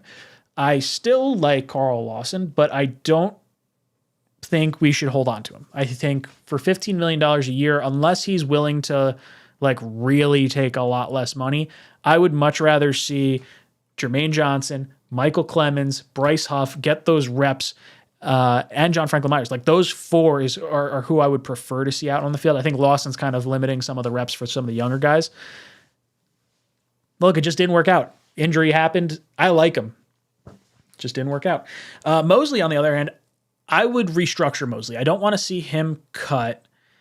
And I think you can bring his cap hit down and word it the same way I sort of said earlier. Look, we're going for Rodgers. We need the money. We're going all in. We want to re-sign the linebackers that were with you last year. Let's make you retire a Jet. Let's have Quan and Quincy both come back. You're going to like playing together. We'll draft some guys in the draft. That sort of thing. I do like extending our own guys. I think this offseason for me is more about our own free agents and the quarterback than anything else. I'm not looking at other free agents super closely. I'll make my list of like top 10 free agents I'd like to go for, but it's the quarterback and our own first and foremost for me. Let's see. Daryl Hines dropped in with a super chat. 2 back-to-back. but I don't see anything in the chat as far as comments. So, oh, there it is. Okay, let's see. Daryl Hines says, what about second-tier quarterbacks? Baker Mayfield, Jacoby Brissett, Marcus Mariota, Gardner Minshew. It will be a very big failure of a season, and I think we're heading towards a new coaching staff and GM if we have to go to this tier of quarterback. That's not to say I dislike them, because I don't. I like Mayfield. I like Brissett. I like Mariota. I like Minshew. I like all four of them. If this was a team where Zach played top 15 to 20 caliber quarterback play, he's trending in the right direction, and we needed to bring in competition, these are the four I would look for, 100%. Minshew being the one that is the most intriguing to me because of his statistics, the way he was kind of forced out of Jacksonville and then had to sit behind an MVP caliber quarterback. I really like the Minshew option. If I needed a fifth option, like on my top 5 quarterback list that I put out, Minshew was number 5. I think he's going to be cheap. He's a free agent. If you bring in someone from the Eagles offensive coaching staff, he's at least got a little bit of a leg up there. So as far as the second tier market goes, that's my thoughts on it. I'd be very, very upset. I think Mike White could fit into that second tier of quarterback as well. All right, next up we got Quantavious. Quantavious, welcome to the Cockpit. How you doing tonight? Mr. Jones, are you there? Can you hear me?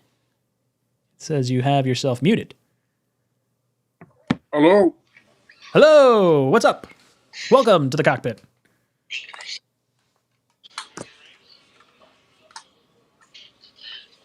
Hello? Boom, you've been ejected. All right, we got V-Man. V-Man, what's up, dude? Welcome to the Cockpit. How you doing? It'd be really nice. So I'm hanging in there, Vinny. Hanging in there. Talk to me. How are you feeling about the quarterback situation? It'd be really nice enjoying championship weekend, knowing we don't have to worry about any of our division rivals. It is kind of nice going into this weekend, right? You can sit back. I don't know who you guys are rooting for. I'm hoping for the 49ers and the Chiefs, I think. Those would be my two teams. I have nothing against the Bengals, but we saw them in it last year. Although I guess we saw the Chiefs in, I don't know. Who do you want to be in the Super Bowl? I think it's going to be a rematch of those I want to be a rematch of those classic Bengals, Niners, Super Bowls of the 80s. I want, in the worst way, for Brock Purdy to win a Super Bowl, so that way we can say, oh, the greatest draft story of all time is Mr. Irrelevant coming in his rookie year winning a Super Bowl. Like, just take a little chink off the armor. Teeny tiny, little bit of rust on Brady's armor. Just, come on. Yeah. I would like to see it. Yeah. No, like I said, on the quarterback thing, my take is, look, I like Rodgers, I like Lamar. My overall thing, if you're factoring in all the elements, calls, draft picks, age, ability, everything, for me, I like Carr because to me, he's the jack of all trades. He's not old. Like he's not old. He's not young like Lamar, but he's not old like Rodgers. You got at least 5 years there. Yeah, I think you're probably getting a 5-6 year window with Carr. Yeah, no, that's what I like about him. And then they said he's not going to be cheap like someone like, obviously he looks like a Minshew, but he's not going to be costly like Lamar. And I said he's not he's not like uber talented like a Lamar or a Rodgers, but he does have ability. Like I said, everything there I think is like a perfect balance. All the Yeah, and that's just it. Like, I kind of keep harping back to, like, we've seen him with different head coaches. We've seen him in different cities. He's been consistent. Like, that's Douglas used the word consistency, like, how many times in his press conference? Like, that kind of fits it to a T. Exactly. The thing in the one thing I hate the most is people love to rag on him for the cold weather. He doesn't play in cold weather. It's not something V-Man, I saw your comments on one of the videos I put out, and you were defending Carr. I was like, that's my guy, Vinny. He's paying attention. No, like I said, the thing is, humans have acclimated to different climates for 10,000 years. So why is Carr incapable of doing what every other human being has done humans have done for over 10,000 years? It's just ridiculous. I mean, Look at Peyton Manning. Peyton Manning went from a dome to Denver. Oh, yeah. And he couldn't win in cold weather. That was his knock. He couldn't win in Gillette. And the thing is, his first sub-freezing game in Denver, he threw almost 400 yards and 4 touchdowns. I looked it up. His first sub-freezing game was in 2013. His first game, it was 16 degrees in Denver. 2013, he threw about, I think it was 399 yards and 4 touchdowns. Now, I would love to get that out of Carr, but The thing is, the reason why he couldn't play in the cold was it wasn't something he was used to. But once you get used to it, it's not as big of a knot. It's not difficult. It's like if you go on a. I completely agree. My parents moved from up here in the Northeast down to Florida. Now my dad is cold when it's like 60 degrees out. At like 60 degrees here today, I'm in a T-shirt. Like that's what. All right. Do you know where my grandmother was born? My grandmother was born in Caguas, Puerto Rico. She moved to New York when she was 14. She walked to school in the cold. It didn't bug her one bit. She adapted to it. She adapted to it. It happens. People figure it all out. V-Man, thank you so much for the call. You've been ejected from the cockpit. All right, we got the kid up. The kid, what's good, dude? Welcome to the cockpit. Ryan, what's going on? Hey, how goes it? How are you feeling about this whole quarterback situation we got going on? I have a question about the OC. Because I'm thinking about the quarterback, but I want to know would it be wise to sign a OC before you get a quarterback, knowing what kind of system they could run, or do you think we should get the quarterback first and then get the OC? It's a good question. It's that chicken or the egg question, right? Correct. I think for me, I'm building out the most experienced staff for the guys that we have here, and then for the senior offensive assistant, like a Hackett, if they think he might be able to attract Rodgers, or an Olsen who's now interviewing for the Chargers OC job. So I think he'll probably get that. I don't think he's coming out to the East Coast. But someone like him, someone that might attract a quarterback in another role that you could still build an OC for your current roster. Like, I don't want to, oh, hey, we're going to hope we get Jimmy G or hope we get Derek Carr, and then we swing and miss on both of them. We got Lamar, but now we've got some offense that Lamar can't run. That's my point. That's exactly what I was saying. Yeah, it's somewhere in the middle. I think Frank Reich's the one I want. I want Frank Reich as OC because I think if you were to get Lamar, you can at least say, hey, we want to show you as a passer, which is what I think he wants now anyway. So I think you're not looking at a Roman.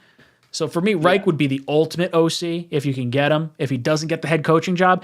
And then I think he probably sees an inside track of being the head coach here if things kind of go sideways. But I guess if you don't figure out the quarterback situation, you're probably gone too. Yeah, that's true. That's true. And I have one more concern about Joe Douglas. Yeah, shoot. I've been watching you for a while, and my question is that I don't think Joe Douglas is the right guy because I just think that he's too cheap. He's more like a bargain guy.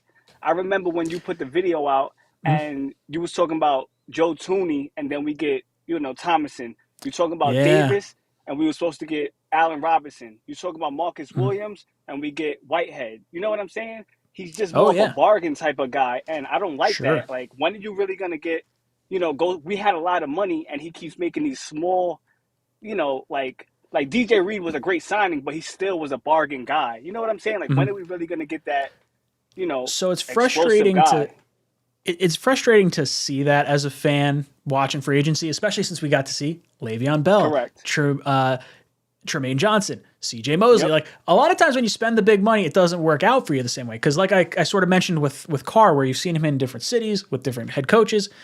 With a lot of these players, you see them in one system, and then they do well in that system, and then they hit the open market. Now they go to a new system, a new city, a new coaching staff, new roster, and they just can't live up to the contract that they were just given. So I actually really like Douglas and the way that he's not spending money. I also think there's a mental side of this too with your own players. Like, if you're going out and you're paying a Le'Veon Bell, and you're paying an Allen Robinson, but you're not going to pay a Robbie Anderson, or not going to pay your own guys. Like that sends a bad Correct. message to the team too. Like, hey, they're going to draft us, but they're going to pay other guys free agents. Like we're producing on our team. We want to get paid. Like that's why I think it's important to pay Quinnen, for example. Oh yeah, 100%. I agree with that.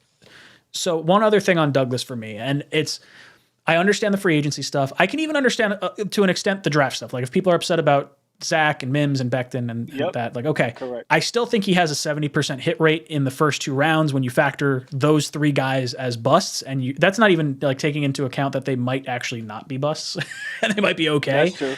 That's true. But I like what Douglas does. Like he finds talent. Like if you look at Zach, you could say, okay, look, he's got a ton of physical gifts. You look at Becton, freak at left tackle from an athletic perspective. Denzel Mims, 4.3 speed, 6'3", jumps out of the gym, freak there as well. Like I think Douglas can identify talent, and when you extrapolate it, like when you stand back and you look at it overall, and you look at the waiver wire stuff, like you now have you brought in Berrios, John Franklin Myers, Quincy Williams, Bryce Huff was an undrafted free agent. Like you look at all the talent that he's finding outside of those early picks or outside of free agency even, and you say, okay, is Douglas bringing in talent? And you say, yeah, I mean, look, this is the most talented team I've ever seen the Jets have, I think, from top to bottom, outside of the quarterback. Like, if you get the quarterback, I think we're squarely in the Super Bowl conversation. I would be very upset if we moved on from Douglas. I agree. I appreciate it. Kid, thank you so much for the call. You've been ejected from the cockpit. All right, we're going to try Quantavius again. Quantavius, welcome back to the cockpit. Can you hear me? Quantavius going once. Quantavius going twice. Boom, you've been ejected. Okay, next up we got Christian. Christian, what's up, dude? Welcome back to the cockpit. Hey, thank you for having me on here, Ryan. It's a pleasure. How are you feeling this week compared to last week? I think we spoke last week or 2 weeks ago. I don't remember which one it was, but how are you feeling this week compared to when we? I don't know. I don't remember. Honestly, these past few weeks have been kind of like an up and down for me. Like, like on who's going to be our offensive coordinator and who's not going to be, and also like me, I'm rooting for certain teams in the playoffs. It's like a lot of things to do at once, but life's so crazy nowadays. Anyway, I think Carr should be our quarterback because like I'm not worth giving up a whole bunch of picks for Lamar Jackson. Since like sure he's really good and he won an MVP, but he's been injured and if he gets injured, if we trade for him, like that's too big of a risk. Oh yeah, I mean you're rolling the dice on fantastic upside, like with Lamar Jackson if you do that. But the argument there, and I would hope that maybe Woody Johnson would step in at that point and say like, hey, like if you're committing. I don't know. I don't want Woody to step in, but I do want Woody to step in if you're going to mortgage away like 3 years of draft picks, because if Douglas is canned after next year, who the hell are you going to attract for a GM and head coach if you allow him to spend all that? Like that's a little scary. Although I guess you have Lamar as your quarterback, so maybe that's how you attract the quarterback at that point. I don't know. Lamar scares me. He's exciting, but he scares me. Super big risk. Super high payoff though. Yeah. Yeah. So I would think Garb, since like he had like sure he got benched, but like he brings a lot to the table, and he can win you games. And sure he does not perform well in cold weather games, but like he can develop that over time since he's going to be dealing with a lot more of those conditions if he comes here to New York. And sure. Absolutely. I think we've had one game in sub 36-degree weather this year, too. So, I mean, now granted, you're hoping you make it to the playoffs and maybe you have to play in Buffalo or something like that. But, like, by and large, most of our games are not going to be in 36-degree weather. And if they are, we're running it with Brees. Yeah. And on the last thing, like, we need to sign Quinn Williams, because like there's a reason why he needs to be paid and he needs to get a contract extension, because if we do not give him a contract extension and we let him walk, I swear to God, I am going to lose it. Gonna lose your mind. I would be so upset to see Quinnen go. Nice thing is we at least have him under contract for next year, and then we got tags after that if we have to. I just don't. I want the long-term deal done. I agree. You got to pay your best players. Take care of your own. Christian, thank you so much for the call. You've been ejected from the cockpit. All right, we're going to try this again. Let's see. Quantavious Jones, welcome to the cockpit. Yeah, hello. Hey, what's up, dude? Welcome to the cockpit. Yeah, I have a question for you. Yeah, shoot. Well, a previous caller was talking about Tom Brady. Why wouldn't you like it? Why wouldn't I like it? Yeah. Oh, I'm not. So I think it would make a ton of sense. I think from a timeline perspective, if you want to go back to Zach, it makes a ton of sense. From a financial standpoint, he's not going to take a ton of money, so it makes a ton of sense. I think he could attract additional free agents and players, and I think it makes a lot of sense. And I think he's going to have an extra fire that he tried to have last year when he tried to cheat his way to Miami, and Miami lost a first-round pick because of it. I think the Jets set themselves up perfectly for Brady. Pre-try. The reason I don't want Brady, and it's a dumb reason, you guys can make fun of me if you want. If we win a Super Bowl with Brady, it's never going to be about the Jets. It's always going to be about Tom Brady taking the Jets to the Super Bowl. It's not the Jets won it. You know, in the future, it'll be like, oh, the Jets have 2 Super Bowls. But it'll be that like, check out the Jets. They're that laughing stock that had to get Tom Brady to come in. That's my gut feeling. That's why I don't want him. And that is purely the only reason. I'm hoping he goes to Vegas and we don't have to worry about him. He stays over there. But that's the truth of it. That's how I feel. Yeah, it's not because it's his son, right? No, I don't care about that. Not at all. I think Tom Brady makes a ton of sense. Like him and Aaron Rodgers to me are the 2 perfect options, with Brady having the edge because of the fire we've seen Brady have, the anger against Belichick that we all wish our quarterback could have, and he's free. You don't have to trade any picks for him. But I think the connection with LaFleur and Saleh and the Zach Rodgers connection, that whole thing, I think it just sort of sets itself up better for Rodgers. But I don't want to root for Brady. I really don't. Yeah, I know what you mean. Like, I'm really jealous of Tom Brady's son. Like, I want to kiss Tom Brady. Brother, I'm going to eject you on that note. Oh, geez. I do not want to kiss Tom Brady. I'm sorry. His new girlfriend, though. Whoo! Looking good. The GOAT's still got it. All right, what are you guys talking about in the chat? FM says, did you guys watch Fields at Ohio State? He is a dart thrower. I like Fields. I just don't want Fields here now.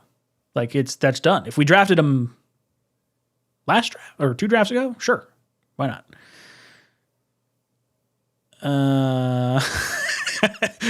Finger Lake says Fields throws like Strevler. Strevler hurt to watch. I don't think Fields is a very good thrower, I'll be honest. But he's only in his 2nd year, so give him some time. Maybe he figures it out. I liked him in college. I would have taken him. What else are you guys talking about in here? See, this is what happens. If you guys want to call in, call-in line's wide open right now. I got 8 minutes. I'll take a caller or 2 more. Why not? What does Zach say? Zach says if Rodgers goes back to 2020, 2021 Rodgers, if he goes back to that, that's like 90 some odd touchdowns. I think it was 91 touchdowns is what it was for 2 years. And 10 interceptions. This would be an easy decision. Get Rodgers, shore up the O-line, win a Super Bowl. Yeah. Yeah, I don't mind buying a Super Bowl with Rodgers. I do not want to buy a Super Bowl with Brady. My issue with Rodgers, it's not even an issue with Rodgers. It's my issue that I think Rodgers potentially may not want to play here is like he's been trying to avoid the Brett Favre comparison for so long to legitimately have the same exact career path and come to the Jets for quite possibly a very similar trade package. I don't know. Kevin Chatta doesn't like that I'm agreeing with callers.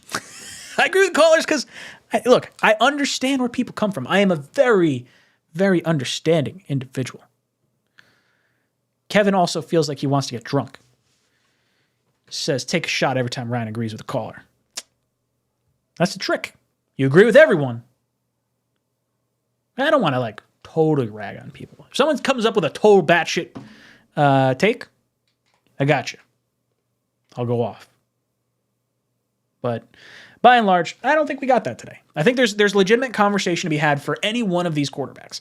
And I think there's pros and cons to each one. I want Carr, but there are plenty of red flags that you can flag with Carr. You could say, I don't think he has the skill to win a Super Bowl. And I don't have any way to argue that. It just, sure, maybe. He may not. But for that argument, the other side of that argument is he's never had a top 20 defense. He's, been steady Eddie, consistent forever. So, if you build a team around him, it'll work out better. You can do the pros and cons for literally any one of these quarterbacks. Frederick says, Jets fans complain about everything. Carr will get run out of New York. Lamar is a long-term solution. Rodgers is short-term. Rodgers is absolutely short-term, but Zach is long-term in that scenario, so it's not necessarily an issue. Lamar is a long-term solution, I agree, but it's highly volatile. There's the talent's there. I think you attract a lot of outside talent. I don't think the Jets are going to be the top bidder for Lamar. That's just, me guessing. I really think Atlanta is going to get him. Oddly enough, you have that Atlanta Falcons logo there. If I'm the Falcons, I think they're going to give up everything. They have Pitts. He can throw to Pitts as his tight end. They've got Drake London, who could jump up and high point a ball. They're going to have him there. And then you have all the draft assets, the contract. They were all willing to give it up for Deshaun Watson last year. I think the Falcons are 100%. If Lamar's traded, they are the favorites, not the New York Jets. Plus, you're trading them out of conference. Just makes a lot more sense to do it that way. The NY Bully says, even though the media doesn't cover it much, Brett Favre tarnished his career by being a bad guy. I don't think many football pundits will mention him much in comparison to Aaron Rodgers. Let's bring in Aaron. Yeah, Brett had a really odd last part of his career. He sends the dick pics to the Jets reporter. That was a shitstorm. And then he has this whole welfare scam that he's a part of, where he builds his daughter, or the state built his daughter a volleyball stadium or something like that for the school that she was going to, and they took welfare money to fund it. Like that, I feel bad. Sucks. I really like Brett Favre, but when you do shitty things, sometimes you're just a shitty person. I don't know what to tell you. That holds true for anyone. The important thing is to love your team. Don't love an individual player. When you love an individual player, you put your back against the wall. Players are human. They make mistakes, and they're going to be, some people are shitty people, some people are good people. Brett Favre, fun football player to watch, not the nicest of people when it all comes down to it. Yeah. What else are you guys talking about in here? And Jets is 85-9. Why would we need that? I think he's talking about Rodgers' Super Bowl or touchdown to interception. I want to say it was 91. I think if you include rushing, it's like an extra 6 touchdowns. I want to say it was 91-10, I think is what it worked out to be. Vodka and Jets says, keep Zach Wilson behind Aaron. Yeah, absolutely. You're not going to get anything for Zach Wilson anyway. Why would you even trade him? Let's see. What else are you guys talking about? Pennington should have played the year Favre took over. If you knew Favre, the guy that never missed a start, would tear his biceps and the season would plummet, yes. Then Pennington, who was always hurt, should have been that quarterback. I agree. I was at the game when Favre, was he benched? I think he got benched for that game, and the Dolphins wind up winning the division that year. God, I love Pennington. I really do. But Favre was the right move. I think Favre was I like the trade. You didn't give up much for him. The Jets could have won a Super Bowl that year. They were screaming they were 8-3, I think, leaving Tennessee. The Jets had the number 1 seed. I would do that in a heartbeat. McNally says, Favre was old, though. Yeah, and he had his best season of his career the year after playing on the Jets. He played for the Vikings, had his best career year. Dude, Aaron Rodgers coming here? Maybe it does the same thing. Who knows?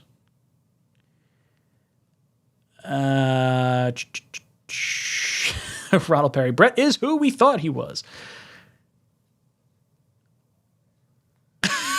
Joe S. You think Rodgers would send a dick pic when he comes to the Jets?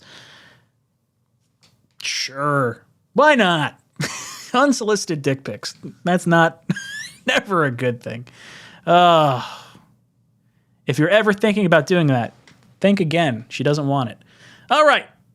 I think that's probably where we're going to end off that show for tonight. It's fun. I love talking to you guys. I'll be back here tomorrow, 8 o'clock to 10 o'clock with our Talking Jets panel. I want to hear your guys' thoughts on our discussions tomorrow. I'll run some of these same clips that we saw tonight for the guys tomorrow so we can get a real good feeling on where all of us are, what quarterbacks we're looking at, what we want to do. Make sure you hit that like button on the way out. If you got any value out of this video, have yourselves a beautiful night. And as always, go Jets. I think every single person in this locker room is a competitor at the highest level. So, yeah, when you feel as if your back's against the wall, you never have to feel like you got to do it by yourself. Unbelievable throw. Under pressure. Sacked by Quinnen Williams. Right sideline, Usamas got it. You look to your left and your right, you got guys out there with you that our whole point is to help each other. This one to Mims.